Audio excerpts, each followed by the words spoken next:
بسم اللہ الرحمن الرحیم الحمد للہ رب العالمین والصلاة والسلام علی سیدنا ونبینا ومولانا محمد خاتم النبیین وامام المرسلین وعلى آلہ واصحابہ اجمعین وعلى كل من تبعهم بإحسان إلى يوم الدين. اما بعد،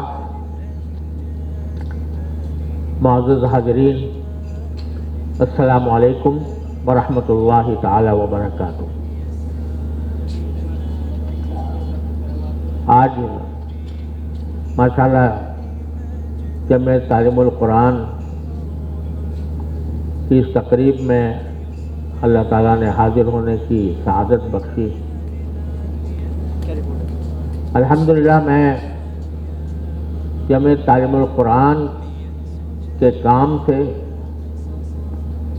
اور اس کی خدمات سے بڑی حد تک واقف ہوں، اور انہوں نے پورے ملک میں جو ایک سلسلہ قرآن کریم کی تعلیم کا قائم کیا، اس کے بارے میں اطلاعات ملتی رہتی ہیں. الحمدللہ اس جمعیت کے ذریعے اللہ تبارک و تعالیٰ نے قرآن کریم کی تعلیم کا عظیم الشان نیٹ ورک قائم کرنے کی توفیق بخشی، اور حضرت حاجی محمد رفیع صاحب رحمۃ اللہ علیہ، انہوں نے جس کام کا انتہائی اخلاص کے ساتھ آغاز کیا تھا، الحمدللہ اس کو ترقی پذیر دیکھ کر اور اس کے خدمات کی وسعت کو دیکھ کر اللہ تعالیٰ کا شکر ادا ہوتا ہے، مسرت ہوتی ہے. اس وقت ہم اس ایسی صورتحال سے گزر رہے ہیں کہ جو ملک اسلام کے نام پر قائم ہوا، جس کا نام اسلامی جمہوریہ پاکستان ہے، جس کے دستور کا آغاز اس جملے سے ہوتا ہے کہ حاکمیت اللہ تبارک و تعالیٰ کی ہے، لیکن 75 سال سے زیادہ گزرنے کے باوجود صورتحال یہ ہے کہ قرآن کریم کی تعلیم پورے ملک میں کے تعلیمی اداروں میں کہیں بھی صحیح طریقے سے دینے میں ہم ناکام رہے. کوئی اسکول، کوئی کالج، کوئی یونیورسٹی ایسی نہیں ہے جس میں قرآن کریم کے حفظ کرنے کا انتظام ہو. کوئی کالج، کوئی یونیورسٹی، کوئی اسکول. اب اسکول میں کم از کم ناظرہ قرآن پڑھانے کی حد تک کچھ سلسلہ شروع ہوا ہے، اللہ تعالیٰ اس کو بھی کامیاب فرمائے. لیکن جس کام کے لیے اللہ تبارک و تعالیٰ نے اپنی کتاب میں یہ فرمایا کہ اِنَّا نَحْنُ نَزَّلْنَا الذِّكْرَ وَإِنَّا لَهُ لَحَافِظُونَ، کہ ہم ہی نے یہ قرآن نازل کیا ہے اور ہم ہی اس کی حفاظت کرنے والے ہیں. اور وہ حفاظت اللہ تبارک و تعالیٰ نے اس طرح کرائی ہے کہ 1400 سال سے زیادہ ہو چکے، اور ہر دور میں ہر جگہ حفاظ کی اتنی بڑی تعداد اللہ تعالیٰ نے پیدا فرمائی کہ اگر خدا نہ کرے کسی وقت قرآن کریم کے نسخے ناپید ہو جائیں تو اللہ تبارک و تعالیٰ نے اس قرآن کریم کو 12 سال کے بچوں کے سینوں میں محفوظ کر دیا، اور حفاظ وہ اپنی یادداشت سے پورا قرآن کسی ایک حرف یا ایک حرکت کی تبدیلی کے بغیر لکھوا سکتے ہیں. تو یہ حفاظ جو ہیں جن کے قرآن کریم کے حفظ کی دولت اللہ تبارک و تعالیٰ عطا فرماتے ہیں، یہ اتنی بڑی عظیم سعادت ہے کہ جس فریضے کو اللہ تعالیٰ نے اپنے ذمے لیا تھا، قرآن کریم کی حفاظت کے فریضے کو، وہ اللہ تعالیٰ نے ان حفاظ کے ذریعے انجام دلوایا اور ان کے لیے اتنی بڑی عظیم خوشخبری دی کہ جب آخرت میں جنت کے درجات میں چڑھنے کا وقت آئے گا تو حافظ سے کہا جائے گا کہ تم پڑھتے جاؤ اور چڑھتے جاؤ، اور تمہاری آخری منزل وہ ہوگی جہاں تم آخری آیت تلاوت کرو گے. اتنی بڑی خوشخبری اللہ تبارک و تعالیٰ نے حفاظ کو عطا فرمائی. آپ دیکھتے ہیں کہ الحمدللہ پورے ملک میں ہر مسجد میں رمضان کے اندر تراویح ہوتی ہے اور اس میں کوئی نہ کوئی حافظ پورے قرآن کریم سناتا ہے. آج تک آپ نے کبھی یہ نہیں سنا ہوگا کہ کسی مسجد نے یہ اعلان کیا ہو کہ بھئی ہمیں تراویح میں امام کی ضرورت ہے، حافظ کی، اس کے لیے لوگ کوئی درخواستیں لی جائیں یا اس کے لیے کوئی انتخاب کیا جائے. اس کے برعکس ایک ایک مسجد میں کئی حفاظ قرآن کریم سناتے ہیں. یہ کہاں سے آ رہے ہیں؟ یہ اتنی بڑی تعداد میں جو حفاظ قرآن پیدا ہو رہے ہیں جن کے ذریعے اللہ تعالیٰ نے اپنی کتاب کی حفاظت فرمائی، وہ کسی اسکول سے آئے ہیں، کسی کالج سے آئے ہیں،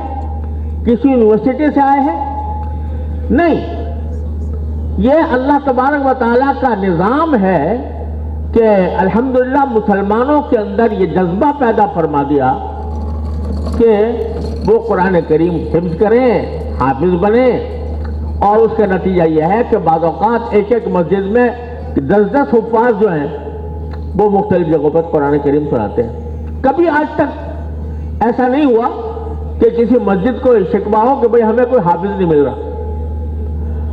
پورے ملک کے اندر یہ صورتحال ہے. یہ کہاں سے آ رہا ہے؟ یہ وہ عوامی مدرسے اور عوامی مکاتب جو مسلمانوں نے اپنی دینی غیرت اور دینی فریضہ سمجھ کر جو قائم کیے ہیں، اس سے یہ سب تیار ہو رہے ہیں. جمع تعلیم القرآن بھی اسی کا ایک بہت بڑا نیٹ ورک ہے جو اللہ تعالیٰ نے جس کو یہ سعادت بخشی ہے کہ وہ ناظرہ بھی اور حفظ بھی دونوں قسم کے طرح قرآن کریم پڑھانے کے لیے ایک معیاری انتظام ہے. پھر یہ بھی سمجھنا چاہیے ہر مسلمان کو کہ قرآن جب نازل ہوا تو اللہ تبارک و تعالیٰ نے نبی کریم صلی اللہ علیہ وسلم کے اوپر حضرت جبریل امین علیہ السلام کے ذریعے نازل فرمایا. حضرت جبریل امین علیہ السلام قرآن کی آیتیں پڑھتے تھے سرکار دو عالم صلی اللہ علیہ وسلم کے سامنے، اور سرکار دو عالم صلی اللہ علیہ وسلم کو یہ حکم دیا کہ آپ اب آگے قرآن اسی طرح تلاوت کریں جس طرح جبریل نے تلاوت کی ہے. فَإِذَا قَرَأْنَاهُ فَاتَّبِعْ قُرْآنَهُ، کہ جب ہم جبریل امین کے ذریعے تمہارے سامنے قرآن کریم پڑھیں تو تم ان کے پڑھنے کے طریقے کی اتباع کرو، یعنی اسی طرح پڑھو جیسے کہ جبریل امین نے پڑھ کر تمہیں سنایا. تو صرف اتنی بات نہیں ہے کہ قرآن جس طرح چاہو پڑھ لو، بلکہ قرآن کریم ہی کا یہ حکم ہے کہ اس طرح پڑھو جس طرح جبریل نے پڑھا تھا. اس حکم کی تعمیل میں اس امت نے ایک ایسا علم ایجاد کیا جس کی کوئی نظیر کسی قوم میں، کسی ملت میں، کسی مذہب میں نہیں ہے، اور وہ ہے تجوید کا علم. تجوید کے علم میں یہ بتایا جاتا ہے کہ کون سا حرف کس طرح ادا ہوگا. آپ دنیا کی کسی بھی زبان کو لے لیجئے، آج کل انگریزی کا بڑا چرچا ہے، لیکن کوئی علم ایسا نہیں ہے جو کسی زبان کے الفاظ کو زبان سے نکالنے کا طریقہ بتاتا ہو کہ اے کیسے نکلے گی اور بی اور سی کیسے نکلے گا اور ڈی کیسے نکلے گی۔ یہ صرف امتیاز ہے قرآن کریم کی وجہ سے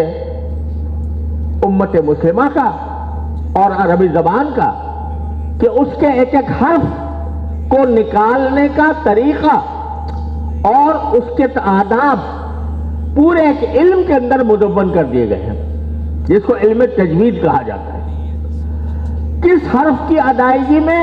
آواز کیسی نکلنی چاہیے، یہ سارا علم تجوید کہلاتا ہے، جس کی کوئی نظیر دنیا میں نہیں۔ وہ اللہ تعالیٰ نے اس آیت کی تکمیل کے لیے اذا قرأناہ فاتبع قرآنہ، یہ علم اس امت نے ایجاد کیا اور اس علم کو پھیلایا۔ الحمدللہ جمعیت تعلیم قرآن میں بھی اور جہاں جہاں قرآن کریم کے مکاتب اور مدارس قائم ہیں، ان سب میں جہاں قرآن پڑھایا جاتا ہے وہاں قرآن کریم کو پڑھنے کا طریقہ بھی سکھایا جاتا ہے۔ اور میں یاد کر دوں کہ بہت سے ہمارے بھائی بہنیں اس سے غافل ہیں کہ قرآن کریم کو صحیح پڑھنے کا طریقہ سیکھیں۔ قرآن شریف پڑھ رہے ہیں، جس طرح بھی آ گیا، عین کس طرح نکلے گی اور صاد کیسے نکلے گا، سین کیسے نکلے گا، اس کا کوئی فرق ہی نہیں ہے۔ مجہول پڑھ رہے ہیں تو پڑھ رہے ہیں، اور سین اور سا اور صاد میں کیا فرق ہے، کس طرح سا نکلے گی، کس طرح سین نکلے گا، کس طرح صاد نکلے گا، اس کا کوئی اہتمام ہی نہیں ہے۔ کہاں لام کو پر کیا جائے گا، کہاں لام کو پر نہیں کیا جائے گا، اس کی طرف کوئی توجہ نہیں ہے۔ اور حالانکہ یہ سیکھنا فرض عین ہے ہر مسلمان کے ذمے، اور اتنا مشکل بھی نہیں، اس لیے کہ قرآن کریم میں جتنے حروف ہیں وہ 29 حروف ہیں کل۔ اگر انسان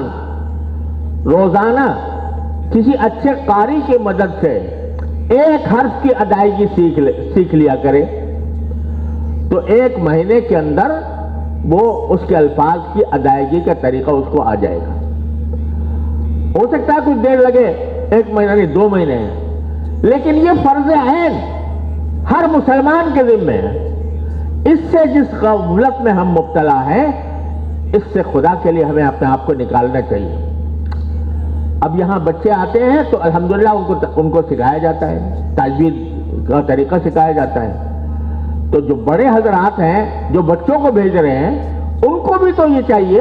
کہ اپنی تجوید کو درست کریں، قرآن کریم کو صحیح طریقے سے پڑھنے کا سلیقہ سیکھیں۔